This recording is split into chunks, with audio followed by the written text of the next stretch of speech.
And good morning, everybody. Welcome to the show. We are going to have a pretty cool show today, as SERAC is back with us today, and we have some good subject matter to go over, and a little spooky music in the background for the season. But let's get that done. So it was funny. Let's just, before we get into that, you were saying, this is the shortest commute, for you. Yeah. For the week, Yep. Coming here to Jewett City and stuff. Right. Then you said something about the Valley Panthers. Yes. What about the Valley Panthers? Yeah, Valley Panthers is super proud Plainfield guy. A little collaboration now from the football side, but good to see Valley Panthers having a good year for their first time around as a consolidated team. Yeah, they have. We were all over the place this past week. Yep. With homecoming week and games. So we did the Plainfield game on Saturday morning. Yes. Against who'd they play? My God, I was just there. But anyway, they lost. Yep. It was a better. We thought it was going to be a better game than it was. Right. Everything. Right. But speaking about Valley. Yep. With the co-op between Ellis Tech, Turtle Lot, and Putnam. Correct. Stonington. That's who they played. Yep. And they're a much stronger team. Right. But I still get some flack. Yep. Because I'll post a score and stuff like that. Right now, they're not in the ECC. Right. Right. So they're in the Shoreline Conference. Correct. And so I got yelled at by some lady this morning. She goes, "Where's Valley?" Yeah. And all of the all of the rankings. It's Valley's not there. They're in a different conference altogether. They're with Old Lyme, Old Saybrook, and Westbrook. Yep. So, anywho. Mark, how you been? Doing well, Mike. Thanks for having us back again. I really appreciate it. Absolutely. I'm glad to have you back. There's some good conversations to be had. Very much. And in the future as well. Right. And we're Eric. Yep. Okay, Eric, you're also from SERAC. You're here with us for the first time. Yep. Why don't you give us tell us who you are and what it is you do with SERAC? Yeah, absolutely. So I'm Eric Reynolds, and I'm the Recovery Friendly Workplace Program Coordinator for SERAC. So a lot of what that entails is me going into businesses and talking about ways they can better support their employees. Right? There's this understanding that 80% of HR professionals think that substance use disorder impacts their workplace, but only 25% of them actually feel prepared to respond to it. So I don't understand. What do you mean with those stats are only some are prepared to respond to it? You mean like an HR director? Yeah. Exactly. So they basically don't know what to do, is what you're saying. Yeah, I've worked in the corporate space where if an employee is struggling with substance use disorder, you'll see it impacting the performance at work, but no one knows how to best address that. So you'll have people who were once a promising employee that are now coming in late. They're less productive. They're distracted. The job doesn't know how best to support them. And they wind up just parting ways with a promising employee because they have this issue that the job doesn't know how to address. So a lot of what SERAC is doing is coming in and making sure that job is now prepared to respond to it so that they're saving themselves some money, they're saving that relationship with that employee, and people in our community are just getting the support that they need. Now, I would think that alone is a very delicate thing to approach, with any employee, that you may have, right? How, I mean, do you find that employers, I mean, both of you chime in on this, um, do you find that employers sometimes they just part ways because they see that there's some sort of an issue, but they really haven't identified the issue, but they just know it's affecting the business, and then they part ways with this person that could potentially work out very well for them? Yeah, I do find that. Okay. Right. Because it is a delicate thing to address. And especially if you're an employer, you know when someone's struggling. You don't always know why they're struggling. Yeah, but how do you approach that? I mean, it's very, very hard. Like, I mean, I know, like with me, like if I don't know how I would approach that. Yeah. It's like, it's like, hi, do you have a substance abuse disorder or anything? I don't know if that's exactly what you want to say. I mean, is it, or are there better ways to approach it? Which I'm sure there are. Yeah, I mean, there are better ways to approach it. This got to come out and shotgun on the question. But we do find that people, when you don't know how to approach it and you don't have a plan in place, when it comes up in the moment, it's too late to try and figure out, here's what I should have said, here's what I should have done. Right? So Yeah. what we do is we create peer champions. That means somebody who's at that job day after day, who the other employees know and feel that they can trust, they can talk to, they can open up about what they're going through. Because someone who's either struggling themselves or they have like a loved one, a spouse, a sibling who's struggling with some substance use disorder, they're not always going to walk into the job and just self-disclose that right up front. So it's not not just the employee that has the disorder. It's a family member that could be, that would be affecting their job as well. Absolutely. Right. Imagine if you had, a sibling or a kid who's struggling with some kind of substance use disorder. That's going to impact the other facets of your life. Absolutely. Right. Absolutely. And you're going to a lot of times feel like you need support, but especially if you're caring for someone, you don't always know how to ask for that support, and you certainly don't know where to find it. Right? So what we do is create channels so that if your kid is struggling, your husband is struggling, your sibling, what have you, there's a channel at your job that you can just go in and talk to, and they can say, we're here for you, we're listening to you, and more importantly, we have resources we can give you that can help you at home, that can help your loved one, that can help you as a caretaker or as the person that's experiencing it. Here are the resources in this area that can support you. Mark, do you want to caveat on that? Yeah, I mean, I think the similarities between our last conversation, right? I think you almost teed up the same question. What would I do? Exactly. Be genuine, right? Be genuine, be supportive, indicate what you've observed, right? The things that you're seeing it with your coworker or someone who works for you, as Eric said nicely, coming in late, a little more disheveled, not on their game. Just be like, starting the dialogue with what I'm seeing and what's going on and how can I help you versus a punitive situation.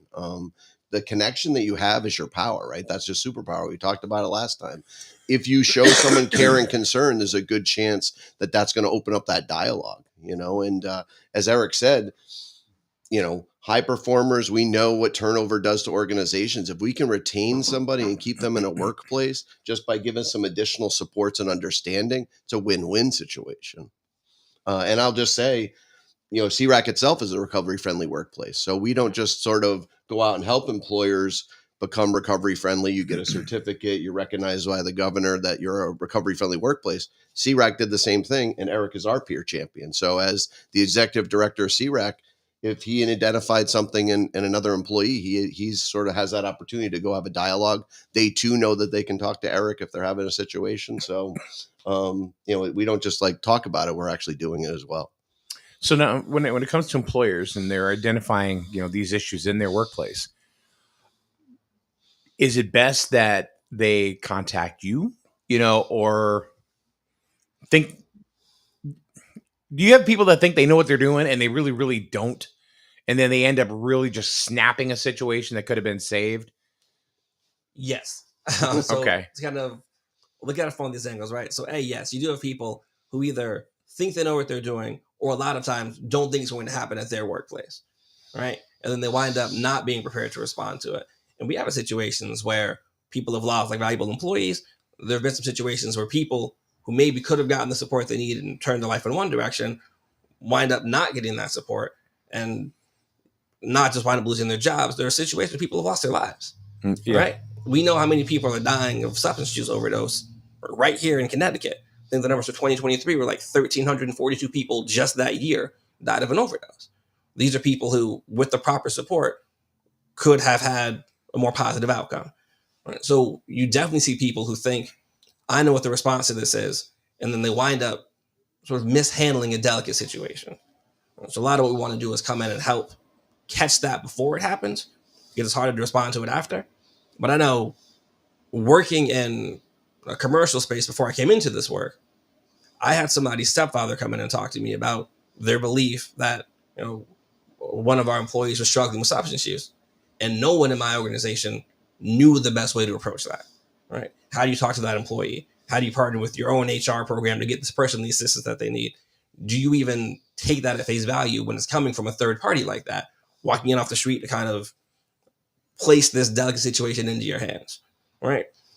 I wish that I'd had the resources that I have now back when I was in that position, because I would have made different decisions, and I think it would have had a more positive outcome overall, just knowing how best to respond to it. So one of the things that, I don't know, just popped up into my head when you were talking, about an employer, or employee that's having these types of issues and struggles in their life, at the current time. What about when you're working with an employer and you want to save this, or save the employee, or get this person on the right track, whether it's them that's having the issue, or say their brother or their sister, or a sibling, they need time off. What happens? That's a delicate situation, because what if that person no longer has any time off left? They don't have any sick days left because they've taken them all. They don't have any personal days. They don't have short-term disability or long-term disability insurance on their, and being taken out of their paycheck.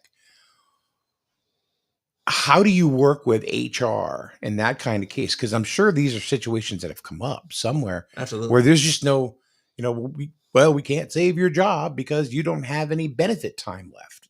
How do you approach that? Or can you? I mean, so you can in some ways, right? When you're looking at somebody who's going through something like that and they need some time off, especially if they've exhausted their existing sick time, Mm-hmm.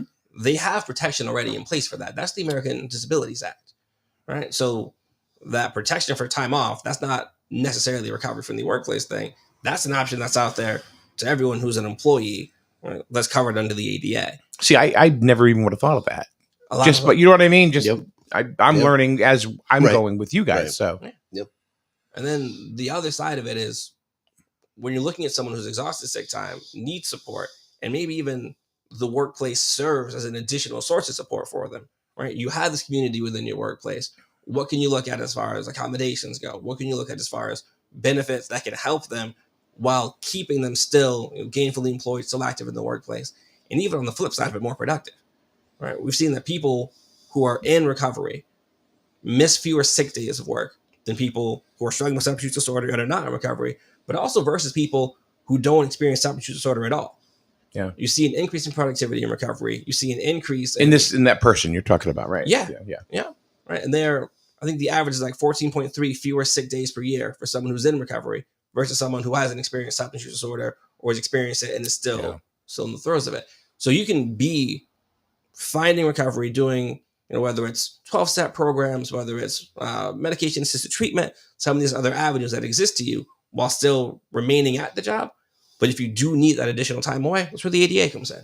What about FMLA? Is that an FMLA? option as well? It is, right? Especially when you're looking at family medical leave. Right. That also covers you for caring for somebody else who is in the middle of a medical crisis themselves, right? So whether it's doing it for yourself or doing it to better, be a caretaker for a loved one, you have protection there through the ADA, through the FMLA. So there are policies in place, that people can go ahead to make sure. Okay, so if I need to take advantage of this, step away and recover, whether you're the person going through it or a support network, either way. How did you get into this kind of work? So my very first job, like fresh out of high school, was working with a housing authority and kind of working in this sort of caregiver space, but really providing like a community service.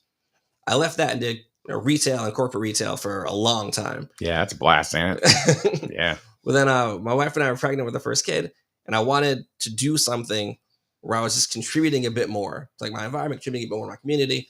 And I had this idea that if my kid is going to, school for career day, I want to be proud of the work that his dad does. Mhm. Right. So I talked to a friend of mine who worked at SERAC at the time and kind of told me about the space, some of the options they had, and the recovery from the workplace just felt like a perfect intersection between what I had seen as a hiring manager, what I had seen as somebody sort of training and supporting people, and this desire to be a positive influence on the community. Those two things sort of intersected, and CRAC was gracious enough to pull me on.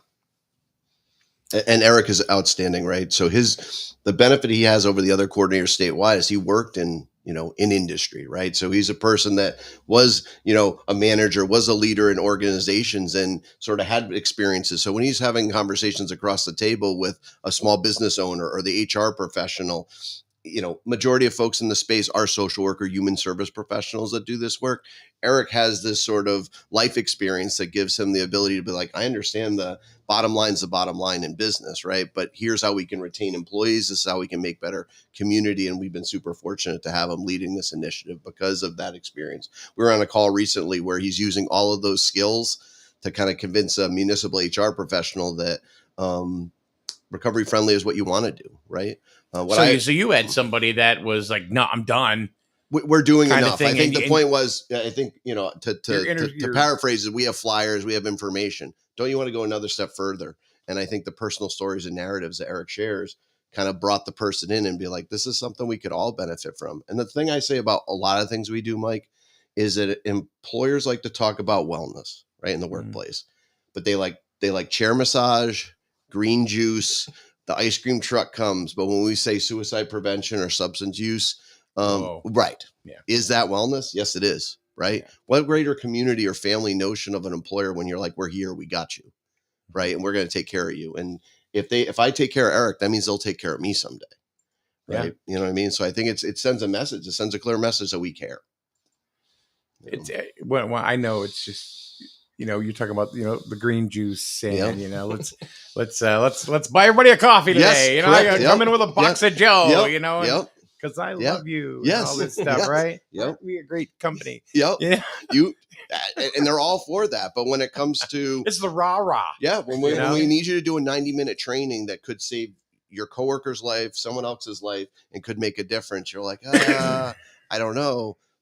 But I mean, it is what wellness is. It is showing care and concern. It is, an organizational culture of inclusion and support. Do you have sometimes when now I'm assuming you're dealing with the employee directly yourself, or are you dealing just with the HR person or the hiring managers? Yeah, I tend to deal with HR professionals like your CEOs, the executive directors, who those decision makers are going to be, and then also with whoever your peer champion is going to be. Okay. So whoever that employee is going to be the one talking to their peers. I work a lot with them, sort of getting trainings done, making sure they're prepared and supported. I know, like I had in a much different situation, and it wasn't drug or alcohol related. Just like I had a friend that was just really, really stressed out. Not to the point, they're not this type of person that would, take it a step further or anything like that. But you can tell they were just. But I think one of the coolest things about that is that we were talking, and he's not a touchy-feely guy or nothing like that. And then he was leaving the house, and I went over and I just gave him a hug. Yeah. And then he hugged back, and then he started crying. Right. I'm like, what are you doing? Yep. Right. And it was like, and at that point, you realize that there's a struggle going on that you know nothing about. 100%. Now, I've known this guy for 50 years. Still know him, But they're going through something that nobody knows about. And those are the kind of things, but I knew something was off. Yeah. So I'm assuming that this is what happens with the hiring managers, CEOs, HR directors, and stuff like that. Now, will they get on the phone and call you and say, we need, what kind of programs do you have? Or how does the connection happen with you and them? Yeah, so there's a process for the connection, but I want to go back to what you just talked about, because that notion that you had a friend who was struggling, you came out, you gave him a hug, and that opened this floodgate for him. Oh yeah, That's you're the not kidding. core- Oof. That's the core of what we do, right? The entire notion of being a peer champion, recovery workplace, it all comes down to empathy, right? And people underestimate the impact that empathy has on a workplace and on people in general.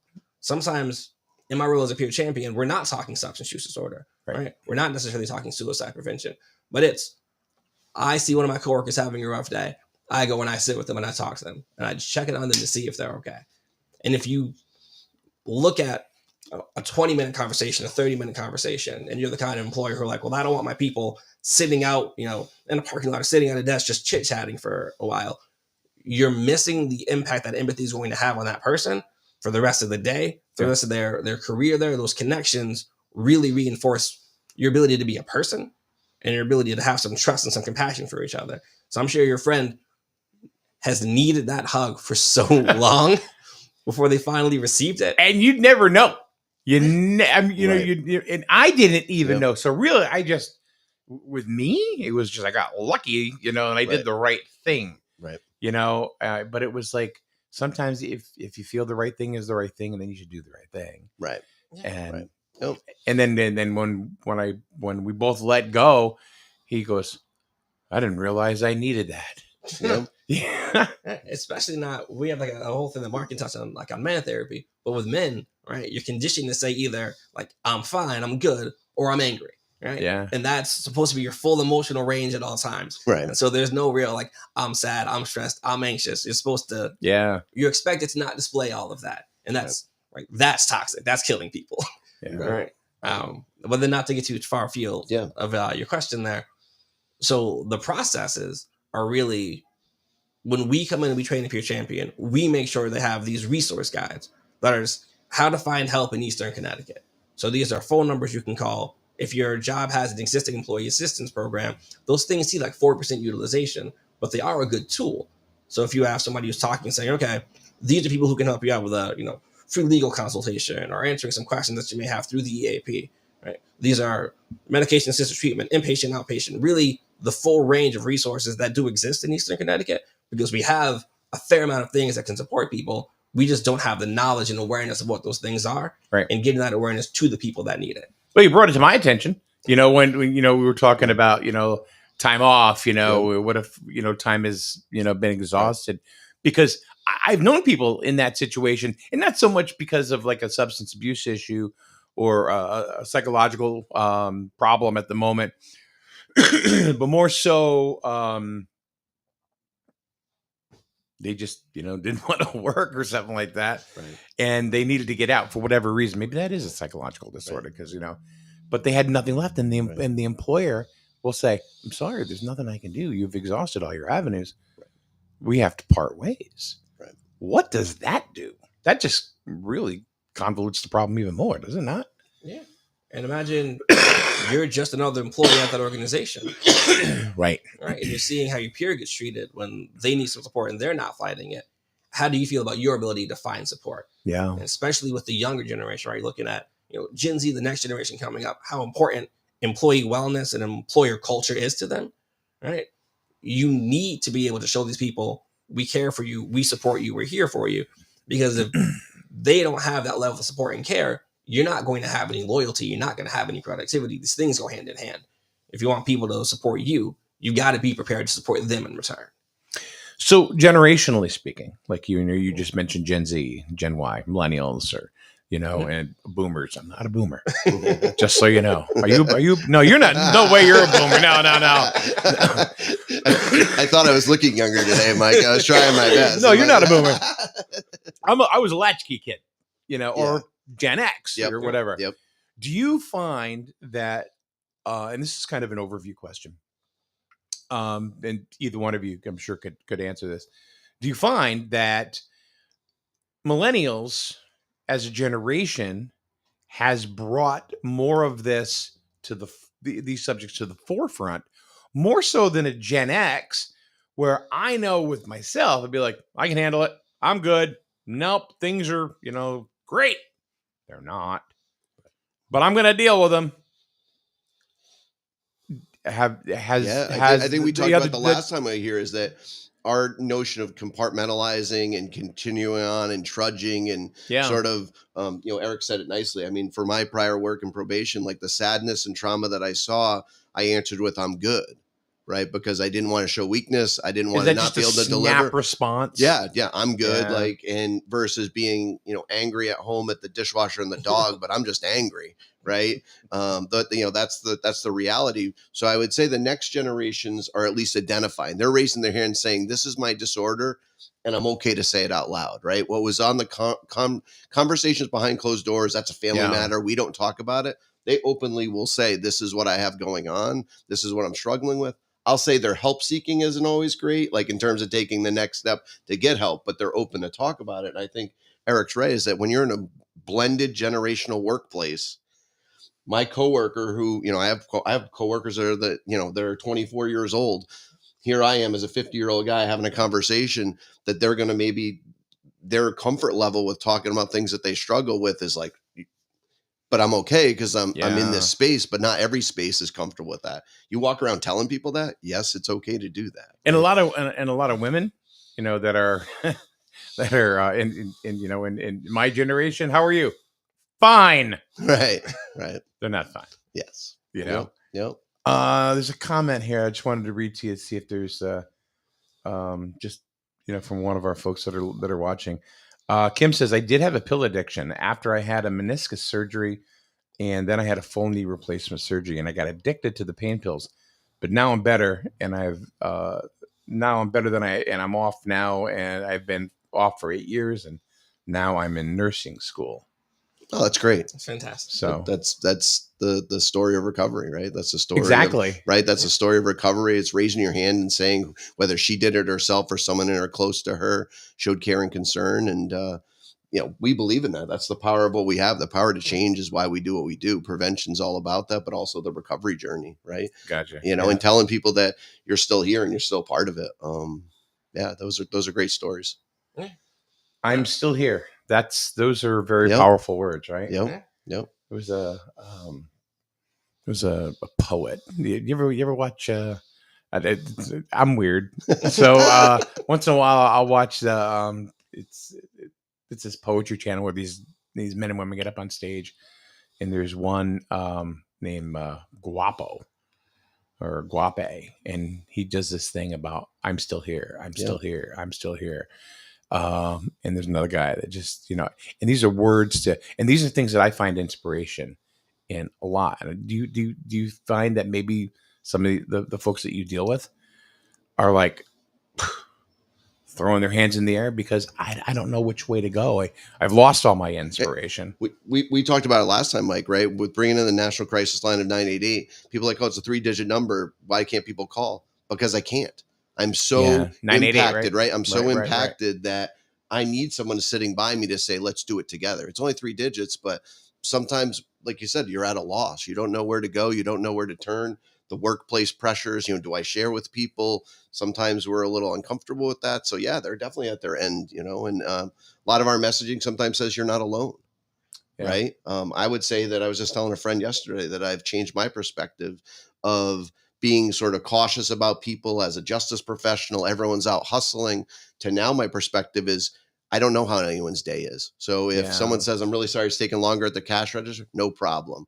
Right. If someone else, having conversation, being pleasant, I say more good mornings than ever in my lifetime because I don't know what that good morning could do. Right. And I devalued it before. Now in the space that I'm in, I'm like, we never know, and if someone wants to tell me about the pumpkin they just bought, I'll take that minute, to hear about what they're going to do with it. And they're hopefully richer for it. And I am too. So those invitations to connect and engage, just even in those micro moments, might get someone smiling or changing a perspective. And you don't even know. Right. At the time. Correct. Because I can be a whiny bitch.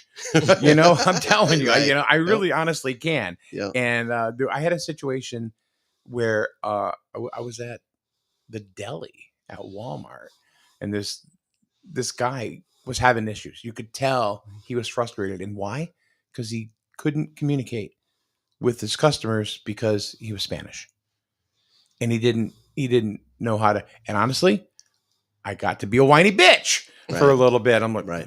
This. And I looked at another guy and I said, he's not understanding anything that I'm saying. And then I looked at him and you could tell he's trying, Yeah. and now I'm not saying that I'm, this wonderful person, because I'm a whiny bitch, Right. Is Right. really what it comes down Right. to. But I something like snapped and I just said, all right, well, hold on, let me see. I started talking Spanish to him. And he was like that. And he was like so happy. And it's like, Yep. we Bridging. just, Just some yeah, bridging. it was some bridging, solution focus versus problem focus. It's right? just that thing, but this guy Yeah. could be. I mean, this could be a potential problem. We talk about Yeah. drug abuse or Yeah. alcohol abuse or stuff like that, but it could be something struggling in the workplace as just I can't communicate with you. Right. I can't communicate with the customer in front of me Yeah. because I never learned how to speak English. Yet here I am. Right. Right. Yep. So Variety of things. I think I come felt place. better about it better than he did. That's that flip side of empathy, right? So you're talking about, in a workplace, it's care for your people, and then in a broad sense, just care about other people in general. But when you show some care towards somebody else and you see how they receive that, it does make you feel better. Yeah. Right? It is that kind of, you're shining a light on somebody, and some of that light is going to get shined right back on you. You're talking Spanish to somebody who's been struggling to make this connection, and all of a sudden the connection exists there. You've helped him, right? And in return, you feel good for that. It's a little dopamine hit that kind of flows through you. Yeah, and it you know what? It just like, okay, I'm going to try. I'm not going to, because you could see it, he was really trying. He wasn't trying to be mean or crabby or, I mean, I worked in Waterbury. You talked about working in retail. I worked in retail. I worked in Radio Shack for 15 years, right? In Waterbury, 60% of the clientele Spanish. If you don't learn a little bit of Spanish, you're just not going to make it in that, Right. But there was one guy, I heard him talking English and stuff like that. And he comes over and goes, you speak Spanish? And I went, no, but you speak English. And a lot of you didn't want to speak English. That was the thing. So the other thing, Mike, when you do those moments, like especially in like a deli situation, you're modeling for other people, because all the people were more likely disgruntled like you were. But you're like, wow, this person, went the other route. Way. But I think that it's indirectly, right? So like I'm watching and be like, wow, if this person can be patient, if this person can be supportive, why am I not being that way? And I would say that was my own journey of like, you just really struggle with the moments.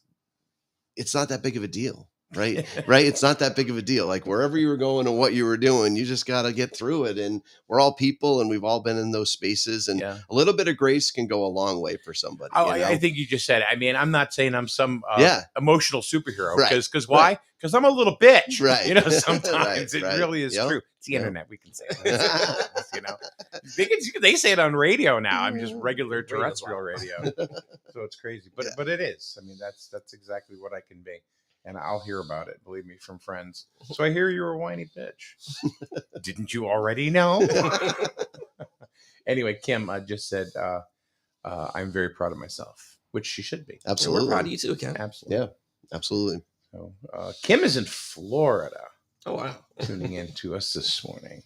So I want to take a quick break. I want to come back, and get more into the process, because some of the conversation I've taken it in about 7 ways to Sunday, so we'll get more into the process of what people can do, how they can get into becoming a recovery friendly workplace a little bit better. Is that okay with you guys? Absolutely. Yeah, perfect. Thank you. All right. We'll be back in a minute right here on SNSN. Griswold runs on neighbors helping neighbors. That's why Tina Falk is seeking re-election, keeping services strong and your tax dollars accountable. And Matt Danieluk is stepping up for his first term as selectman. Hands-on, listening first, ready to get to work. Together, Tina and Matt will focus on safer roads, strong schools, support for seniors, thriving small businesses, and real transparency at Town Hall. Because in Griswold, we need steady leadership that puts our town first. We care about the people, not the politics. On November 4th, vote Tina Falk and Matt Danieluk for Board of Selectmen. Paid for by the Griswold Democratic Town Committee, Linda Cody, Treasurer. Looking for the perfect shed? come to SCR Structures and Sheds in North Franklin. Whether you're buying or renting to own, we've got you covered with 90 days, same as cash, and guaranteed price matching on any competitor's advertised shed of the same quality. That's scr-structures.com. That's SCR Structures and Sheds, built right, priced right here in North Franklin. scr-structures.com. Is it safe to visit the dentist? In a word, yes, especially if that dentist is Dr. Katzoff and the staff at Griswold Dental Associates. They follow all the latest safety protocols while doing what they do best, taking care of you. From preventive to restorative, your dental care couldn't be in better hands. To schedule your appointment, call Griswold Dental Associates today, 860-376-2626. That's 860-376-2626. You buy better. Better it burns. Much better. So much better it burns. The right insurance at the right price. You buy better it burns. You buy better. It burns. You buy better. Summer is here, and unfortunately, temperatures may not be the only thing on the rise. If you're experiencing significant insurance increases, it's time to make the call. The Burns Agency, now a Hub International company, has more solutions than ever. With the same superior service you've come to know. Call, email, or stop in today to start your savings. The Burns Agency, a Hub International company, proudly serving Eastern Connecticut since 1932. Yeah, right. Yeah. All right, here we are talking about finishing it. You know, the commercial ended unceremoniously. But we're talking about like jingles and how things, you know, get into your head, you know, and you just know it from that point, right? Were you a jingle guy? Were you just hear part of it and you knew exactly what it was? Oh yeah, there's definitely those, right? Those that are just going to kind of, they call them callbacks in the teaching world, where they'll say to kids, you know, use the Subway one of eat fresh, and then they'll respond like, because they're entrenched in sort of so many times the ads or whatever, you know. So let me see how good you are at this. Oh. Ready? Here we go. There's more for your life at. I'm blanking. Yeah, I don't know. I don't know how old you are, so I don't know. Can't wait for the answer, Mike. Sears. Oh, Sears. All right. Pizza. Oh yeah, it's Little Caesar. See, Yeah, that's yeah, my point. yes, That's my yes, point. yes. Anyway, so let's get into recovery-friendly workplace. How? We've done the why. Yep. So now let's get into the how. I mean, how do you find people, or do they find you? Tell me how that works. Yeah, so it winds up being a little bit of both. So we certainly work with people we've worked with in the past to try and gain referrals, try and get some of those warm handoffs, see who else they think would be a good fit for it. But a lot of it is us going out doing outreach. So it's doing a tabling at a wellness event. It's talking to employers at, HR meetings or HR conferences or job fairs. And then sometimes it's just going out door to door, go up to a business, see if you can talk to somebody who has the ability to make a decision or can put you in touch with a decision maker so you can try and get them started on that process. So it's cold calling, it's referrals, it's warm handoffs. The best thing is when people reach out to me, either email me or call me on my cell phone and say, hey, I've heard about this thing, I'm interested, how do we get it started? And it doesn't have to be, the big boss that makes that phone call. Anybody in the organization can say, hey, I think you should come in and talk to my people.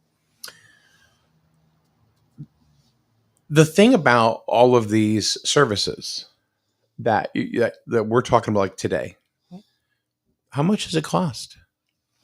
For the employer? Yeah. Nothing. That's amazing, isn't it?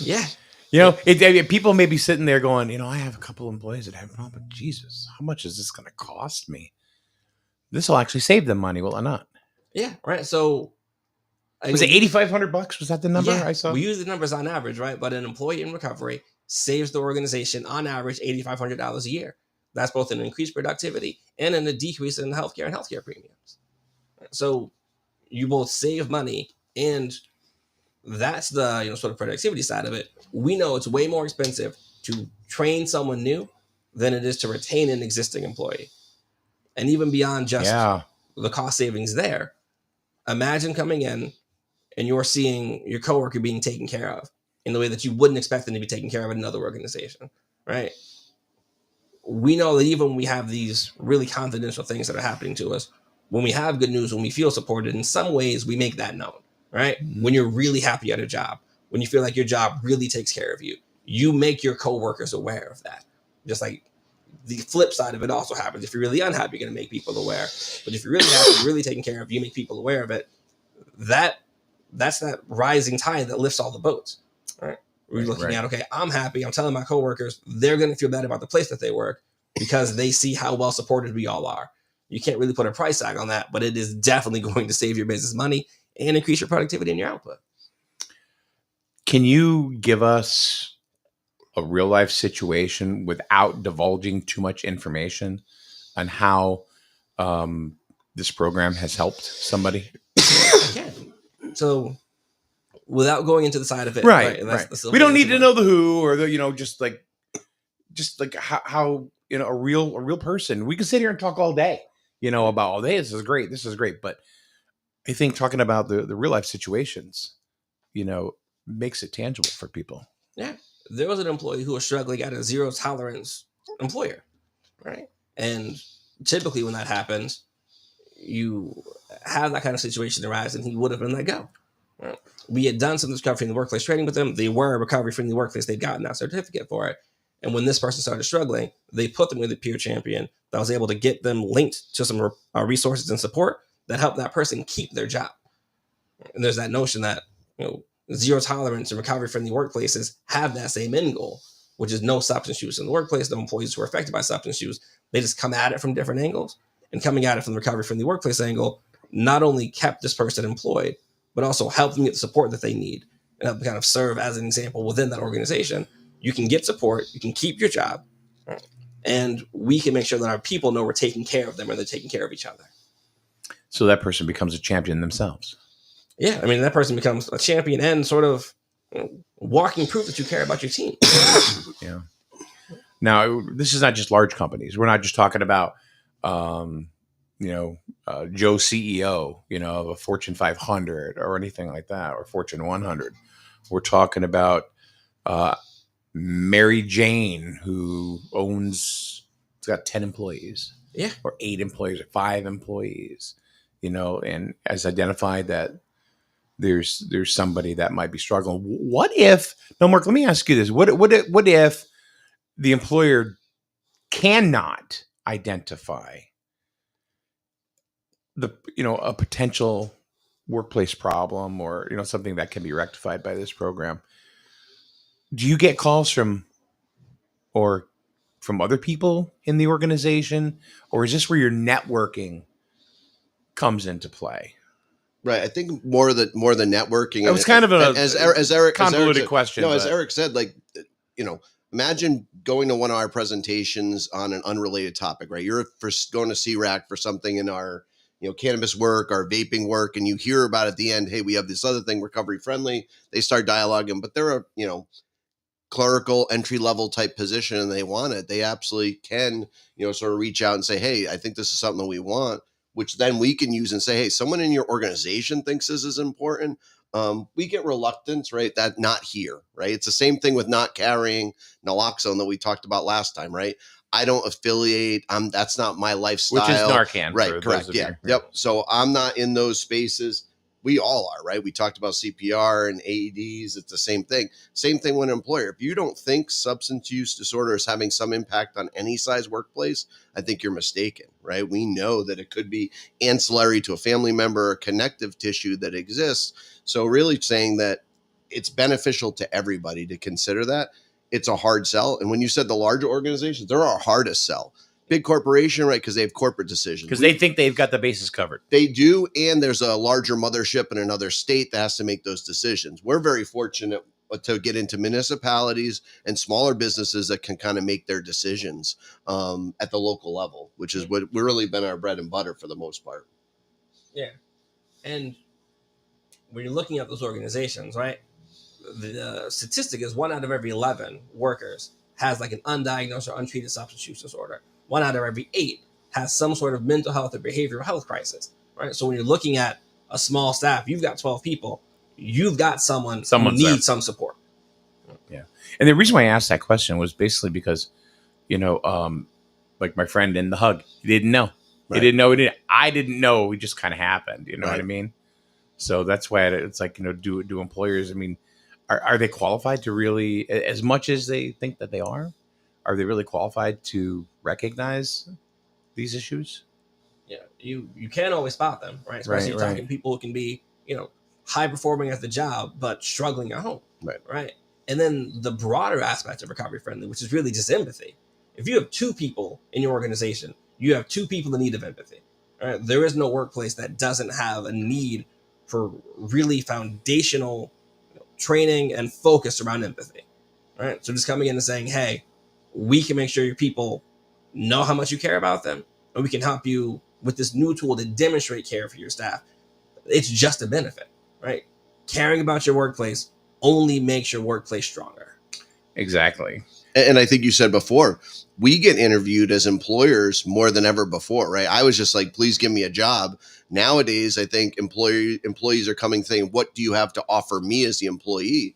And when you can say we have recovery friendly, right? It's another one of those ancillary benefits that might tip the scales towards coming to work for you, because it does Right, send right, off right. that signal. And, and that's a weird shift for me. We talk about our age quite frequently. And I'll just say that to imagine asking an employer what they can do for me is nothing I would have ever asked as trying to get a job. I would have just said yes. But instead, it's more of an Yeah. interview, right? It's more of an interview. Right. Like, oh, you have this opportunity. We hear about telework and other flexibility. This is one of those things where like, hey, we are a recovery friendly workplace. Just so you know, that's kind of something we believe in here. So how do they get in touch with you? I mean, let's say I have a company, which I do, but it's just me. But I don't. Maybe I can talk to myself and see if. But like, if you have somebody and they watch this program, or somebody told them about this program that we're doing here this morning, what do they do? How do they approach you? I mean, because I'm thinking to myself, there's got to be some sort of intimidation factor there, especially if you have, and not because of you, but just because you're kind of like freaking yourself out a little bit because I don't know how to help this person, but I understand maybe they're going to be able to help. I'm going to give them a call. Is that what happens? They just call you, or Yeah. and you take it from there. Yeah, they can call me, they can email me. I can say my cell phone and email right now. All right. So Go my ahead cell if you phone want to. number is 860-949-5155. My email address is ereynolds. That's EREYNOLDS at SERACCT.org. That's SERACCT.org. They can call me, they can email me. Once that process gets started, it's a very simple process from that initial phone call to me coming in to do your peer champion training to you being certified by the state as a recovery friendly workplace. So now, how long does it take from like soup to nuts? You let's say you come in here and I'm gonna work as, or become your peer champion in this company. How long does that take before you are comfortable saying, okay, you can now put yourself out there as that peer champion for other people? Yeah, so the core of the peer champion training is our Narcan training and QPR training. That's question, persuade, refer, suicide prevention training. That combined is about 90 minutes. We have a lot of things that offer beyond that that's optional. So stigma reduction training, active listening drills, things of that nature that we'll do to help people feel better prepared. But that core element is 90 minutes. That's the only hard time constraint.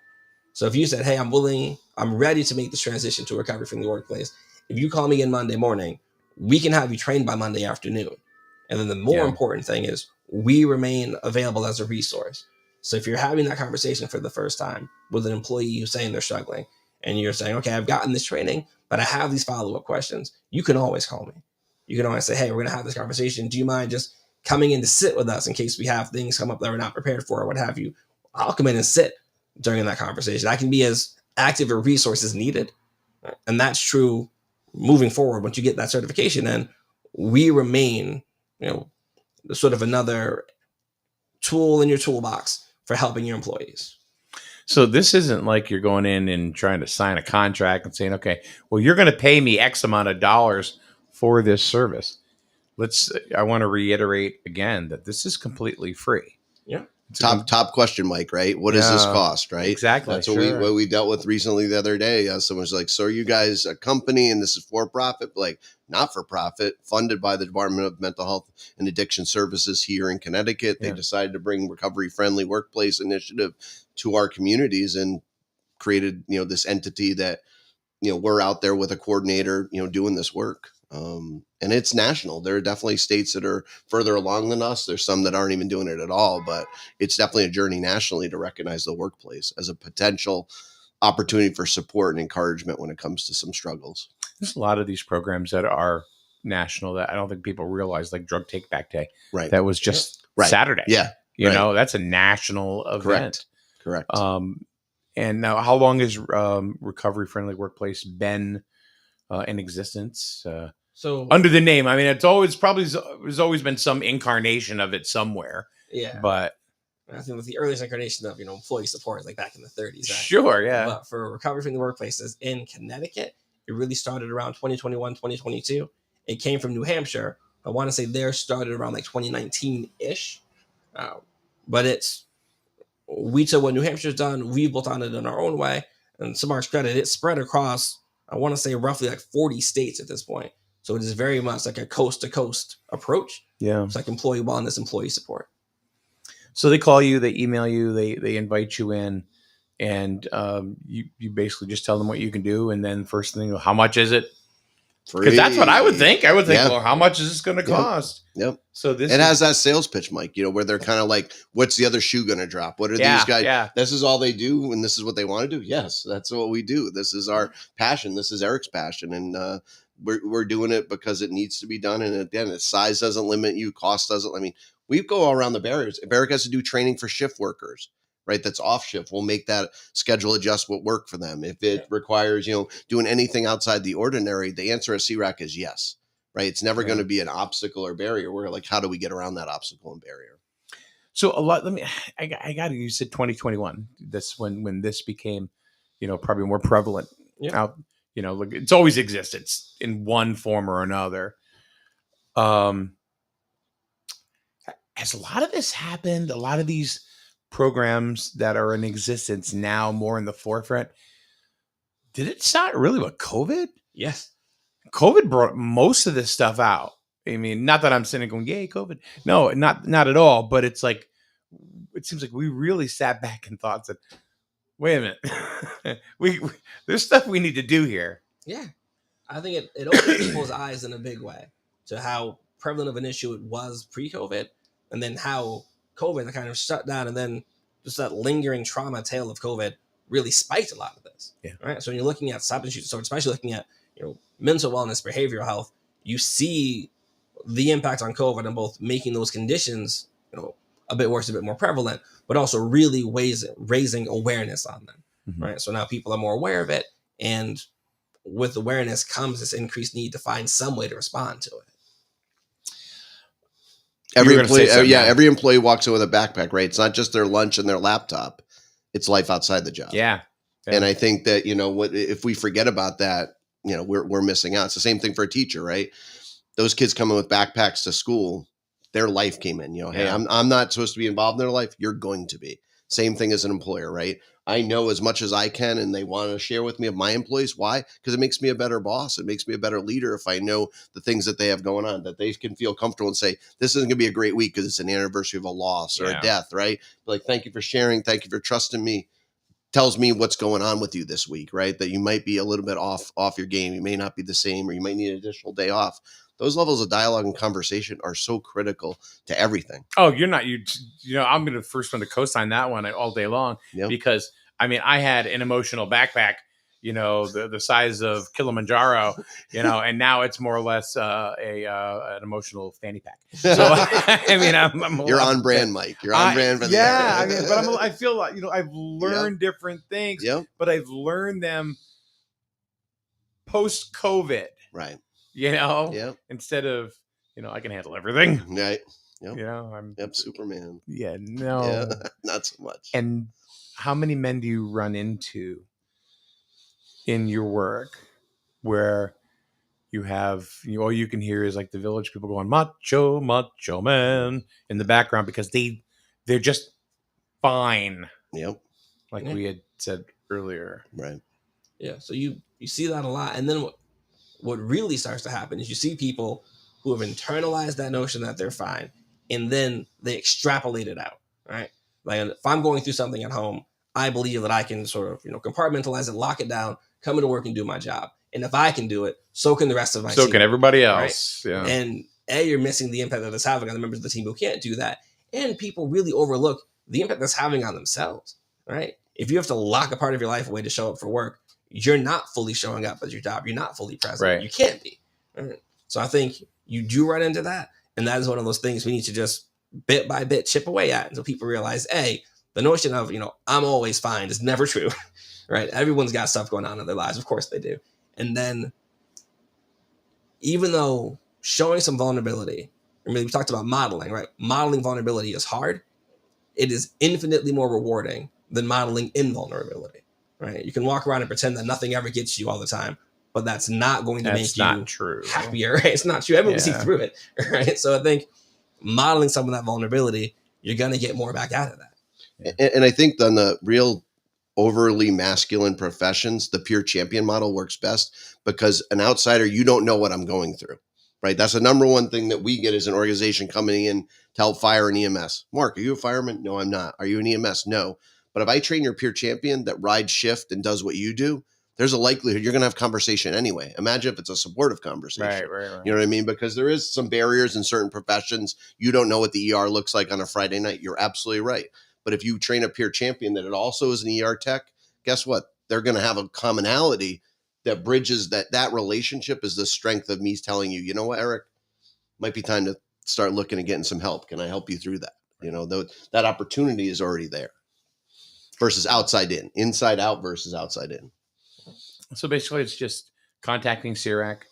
Yep. Chances are they've received your information from another company or a friend or coworker or something like that. Yeah. But I know I go to the financial end a lot because I think this sways a lot of people back and forth to really what services that they're going to go ahead and take. It's like insurance, right? You get insurance. Like, what's your copay? Oh crap! I can't even do this. Right. It's like, oh, I got to get an endoscopy. I got to come up with $1,500. Right. This is free. Yep. This is absolutely free and funded through the state. Yes. Department of Mental Health Addiction Services is our grantee. It's federal dollars that go to the state and then come down to us to do this work. Yeah. And you look at it, it's free. We talked a bit about the value that they're going to get out of it, right? So like the saving money, saving staff, that side of it. Before I even came into this work, working in retail sales, I had a conversation with a coworker that essentially saved my life, right? Someone who came down and sat to me, I was struggling with some, behavioral health and some substance use issues in my own personal life. This person was able to see that, model some vulnerability, telling me about struggles they had faced and sobriety they had found that I had no idea they'd even gone through. And just having that conversation was able to get through to me in a way a lot of other conversations hadn't, because I trusted this person, right? So they came in as someone you cared about. I said, hey, I'm sitting down with you because I care about you. This isn't some, big full-scale intervention. This is just me talking to you one-on-one, person to person. Here's where I think you need some support. And they were right. So you talk about, giving that hug to your friend who needed it. Yeah. Those small conversations and those moments of connection and genuine empathy, you'll redirect the path somebody is on, right? Just by being there for them, by having that support. And this, right, the peer champion training is the biggest thing that we do. It's the most important thing that we do. Just making sure people feel prepared to offer that support. And when you have that kind of personality, that kind of, love or concern for the people in your heart, knowing that it's okay to let that out and show that to some people. It's okay to look at somebody and say, hey, I think you need a hug, and come in and give them a hug. Right. So I think it's really training that, teaching that, and modeling that is what helps reshape workplaces. And it's the most value adding thing that we do. And it's completely free. All right. We'll take one more break and come back and we'll finish it up.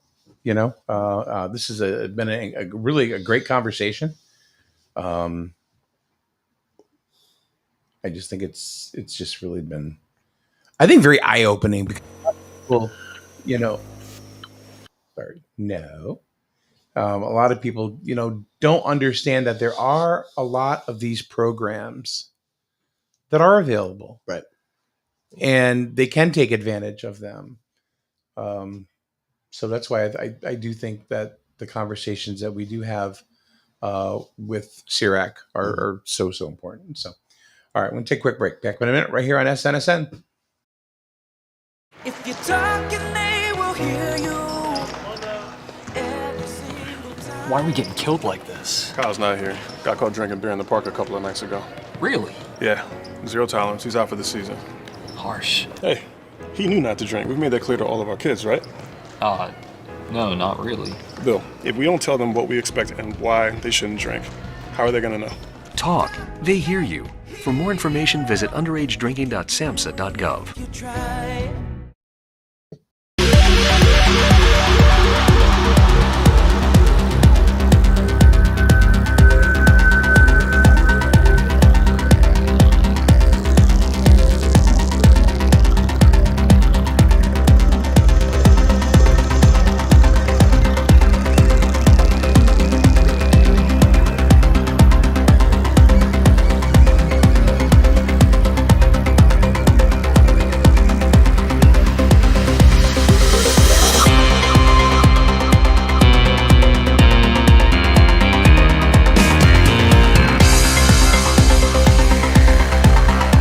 Somebody from Florida like watching us. Florida's great. I love Florida. Kim's from Florida.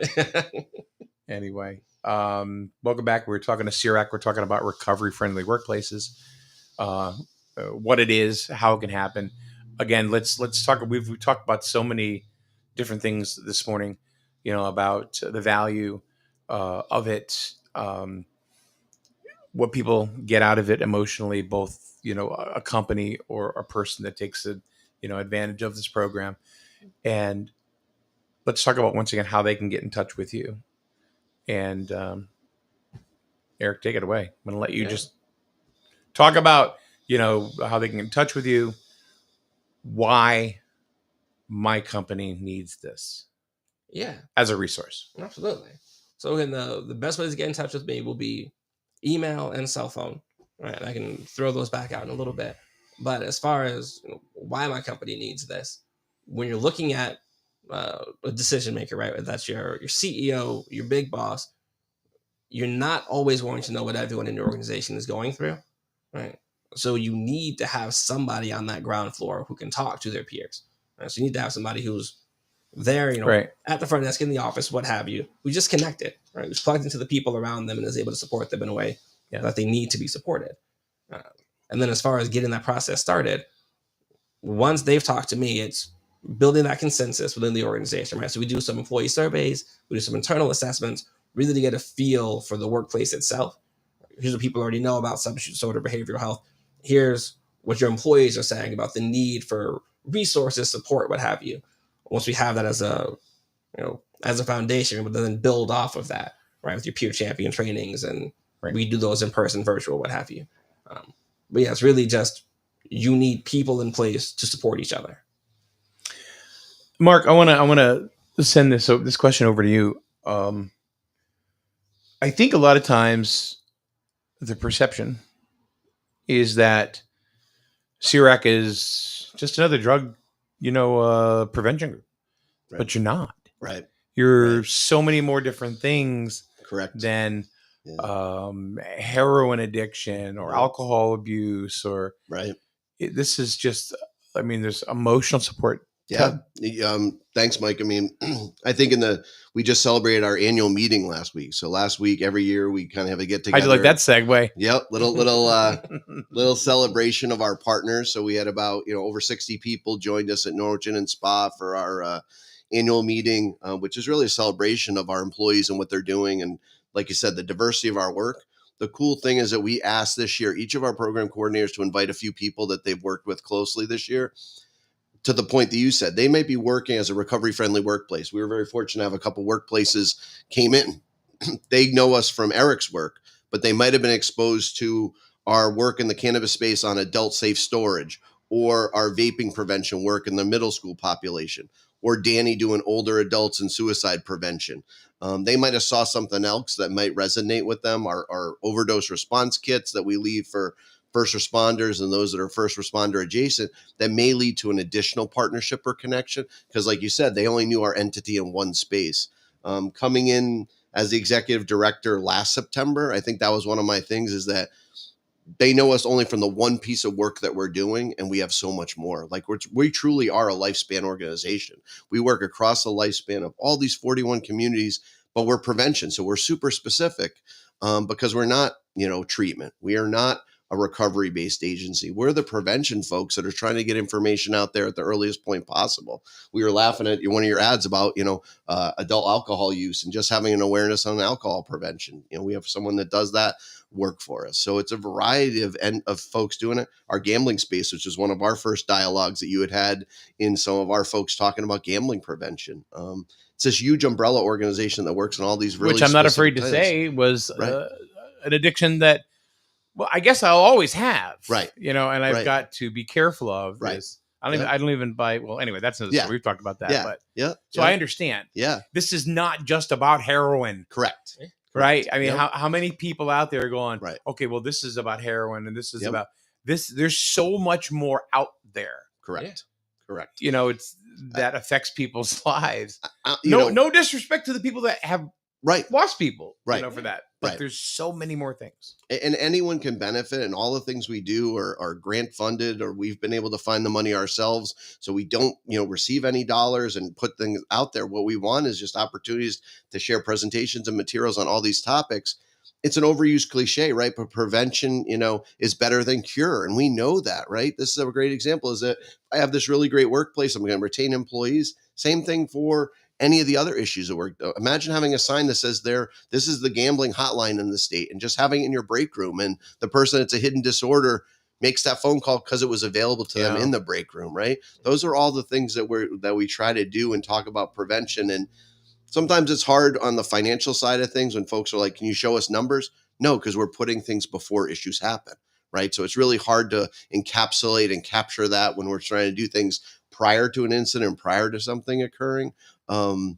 But again, it's so valuable. I think it's great work, and anyone can benefit from us. I don't think I've ever had a conversation with someone that couldn't take one of our things back to where they are, their town, their community, their co-op, their neighborhood group, that we couldn't be beneficial. And we'll tailor stuff for anybody too. I mean, that's the other thing. The beauty of the folks that work for me, they're doing, college kids, and it might be on the opioid issue. They're going to tailor for what that looks like for that population, the 18 to 24 group.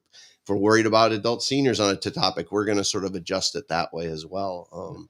And I will say, on the one thing that we do sometimes push back on Recovery Friendly is that they think it encourages those in recovery to come work there. That's not what we're saying, right? By having that mantra that a recovery friendly workplace just says we have supports in place to keep you here within our family, within our community.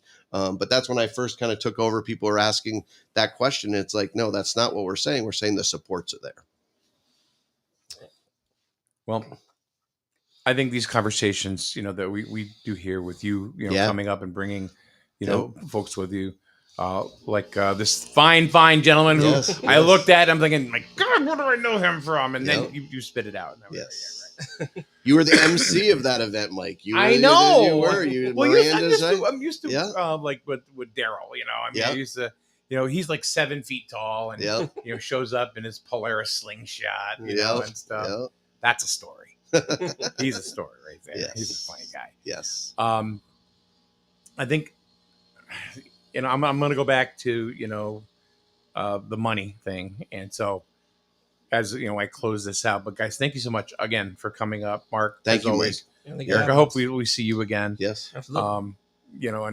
Talking about this again, give us an update and stuff. So I think to me, the one of the things that I feel is really, really important about this is this is just another conversation that you and I can always have about the workplace or people, your friends, family, loved ones, whoever it is, and that you can talk to them. And there are ways to get information, get support. And SERAC obviously supports so many different issues in our society today. And the cool thing, it's all free. SERAC.org, SERACCT.org. Guys, thank you very much. Thank you, Mike. Thank you. All right. Appreciate it.